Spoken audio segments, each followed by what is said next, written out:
झारखंड के नक्सल इतिहास में पुलिस की सबसे बड़ी कामयाबी 1 करोड़ के इनामी प्रशांत बोस उर्फ किसनदा की गिरफ्तारी है। वहीं किशन जी की गिरफ्तारी माओवादियों के लिए अब तक का सबसे बड़ा झटका है। भाकपा माओवादियों के ईस्टर्न रीजनल ब्यूरो प्रशांत बोस के बारे में कहा जाता है कि वह एक बेहद कुशल मोटिवेटर था। प्रशांत में मोटिवेशन की क्षमता इतनी दृढ़ थी कि वह नक्सल विचारधारा से किसी भी व्यक्ति को तुरंत प्रभावित कर दे।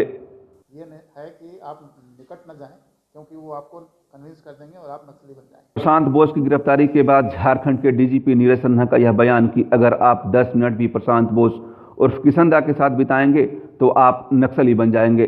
भले ही यह मजाक में कहा गया हो, लेकिन यह अपने आप में बहुत बड़ी बात है। नक्सल विचारधारा को बृहद पैमाने पर फैलाने में प्रशांत बोस की महत्वपूर्ण भूमिका रही है। माना जा रहा है कि भाकपा माओवादी संगठन प्रशांत की गिरफ्तारी के बाद बेहद कमजोर हो गया है, क्योंकि जो क्षमता प्रशांत बोस में थी वह फिलहाल झारखंड, बिहार और छत्तीसगढ़ में किसी भी नक्सल नेता के पास नहीं है। इस संगठन और इस एजुटेशन के लिए जनक की भूमिका में थे। एमसीसी का जब विलय हुआ पीपल्स वॉर ग्रुप में 2004 में, तो पीपल्स वॉर ग्रुप के पास नंबर्स ज़्यादा थे, फायर पावर ज़्यादा था। तो उसके जो अध्यक्ष थे कोटेश्वर राव, वो सीपीआई माओइस्ट के अध्यक्ष बने और प्रशांत बोस को सेकंड इन कमांड बनाया गया। 2 नंबर पोजीशन इनको मिला। लेकिन इनकी एमसीसी में इनकी भूमिका को देखते हुए जो इनका ओरिजिनल एमसीसी का इलाका था उसको एक ईस्टर्न रीजनल ब्यूरो का रूप दिया गया, जिसमें बिहार, झारखंड, वेस्ट बंगाल और उड़ीसा आता है। तो उसकी पूरी जिम्मेवारी इनको दी गई थी। इस रीजन में इस संगठन को इन्होंने खड़ा किया। आज जितने भी इस संगठन के नेता आप देख रहे हैं, इंक्लूडिंग शीर्षस्थ नेता जो इनके अलावा पॉलिट ब्यूरो के रूप में प्रमोट भी हो गए, वो भी इनके शिष्य रहे। सबको इन्होंने खड़ा किया।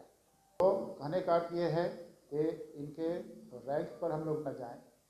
रैंक इनका पॉलिट ब्यूरो मेंबर का है, एक और पॉलिट ब्यूरो मेंबर है, लेकिन ये उससे बहुत ऊंचे कद के हैं। इन्होंने इस संगठन को जन्म दिया। रांची स्थित रिनपास के वरीय चिकित्सक सिद्धार्थ सिन्हा प्रशांत बोस को एक नक्सल थेरेपिस्ट की संज्ञा देते हैं।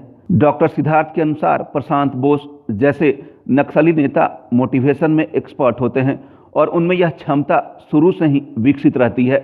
ऐसे में जब भी वे आम लोगों से जुड़ते हैं तब उन्हें नक्सल विचारधारा को इस तरह उनके अंदर प्रभावित कर देते हैं कि कोई भी इससे बच नहीं पाता है। आदमी जिस आइडियोलॉजी को इतने सालों से समझ के रखा हो और अगले वाले को समझाने में अगर उसने वो एक तरह की थेरेपी कर देता है, मतलब उसे इतनी उसके बारे में इतना ज्ञान पता है और उसके इतने फ़ायदे पता हैं, तो अगर आप इसे कहें कि वो मोटिवेट कर देता है और मोटिवेशंस में वो उसके फ़ायदे ज़्यादा गिनाता है और नुकसान कम गिनाता है, और एक तरह से इन लोगों में एक थेरेपी करने की खुद से एक कला जो है वो ये लोग डेवलप कर लेते हैं। और वैसे ही स्पीचेस लगभग हर लोगों को देते हैं और उनके बैकग्राउंड को पूरा रिसर्च करते हैं कि उनके वीक पॉइंट्स को कैसे पकड़ना है, उनमें कमज़ोरी क्या है, कहाँ पे उन पे हमला करना है, कैसे मानसिक तौर पे उनको आघात पहुंचाना है कि आप जो हैं आप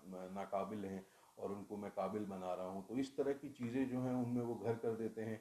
साल से अगर आप किसी ऑर्गेनाइजेशन, नक्सल जैसे ऑर्गेनाइजेशन के शीर्ष पर रहे हैं, तो आप समझ सकते हैं कि उनमें ये जो मोटिवेट करने की जो क्षमता होगी वो कितनी होगी। वो एक खुद में अपने आप में एक नक्सल थेरेपिस्ट आप उन्हें कह सकते हैं कि वो एक नक्सल थेरेपिस्ट हैं। ये शब्द मैं देना चाहूँगा कि उनमें इतनी क्षमता है कि मतलब वो बिल्कुल आपको लिटरली हिप्नोटाइज करके वो ये एक क्लिनिकल साइकोलॉजी में एक होता है हिप्नोटाइजेशन थेरेपी, वो आपको बिल्कुल अपने बातों से हिप्नोटाइज करके अपने ऑर्गेनाइजेशन में शामिल करने के लिए तैयार करा लेगा। आत्मसमर्पण कर चुकी महिला नक्सली प्रिया के अनुसार संगठन में ले जाने से पहले लालच और सरकार के खिलाफ मन में इस कदर जहर घोल दिया जाता है कि कोई भी संगठन में शामिल हो जाए। वह भी इसी वजह से संगठन में शामिल हुई थी, लेकिन जब संगठन की सच्चाई सामने आई तब वे भागकर पुलिस के पास पहुंची और आत्मसमर्पण कर दिया। प्रिया के अनुसार झारखंड में भगवान स्वरूप माने जाने वाले बिरसा मुंडा के आंदोलन को भी नक्सली नेता उन्हें सुनाते थे और यह बताते थे कि जिस तरह बिरसा मुंडा के आंदोलन जुल्म के खिलाफ था, उसी तरह उनका आंदोलन भी अत्याचार के खिलाफ है। हाँ देखिए, उन लोग एक तो प्रलोभन देते हैं, है ना, कि आप लोग को पार्टी को साथ देना चाहिए। एक बिरसा मुंडा का हम लोग को धरती अब कहते हैं, तो उसी का विचारधारा का मतलब ऐसे बोलते हैं, पर विचारधारा उससे उन लोग का ही नहीं है। आदमी को बरगला के ले जाता है और फिर वहाँ पर संगठन का पाठ पढ़ाने लगते हैं कि ऐसा करना है। मतलब सरकार के खिलाफ तो उन लोग बोलते ही हैं और वही सबको उन लोग के मन में भर देते हैं, तो फिर आदमी उसी के बात में चल जाते हैं, भटक जाता है।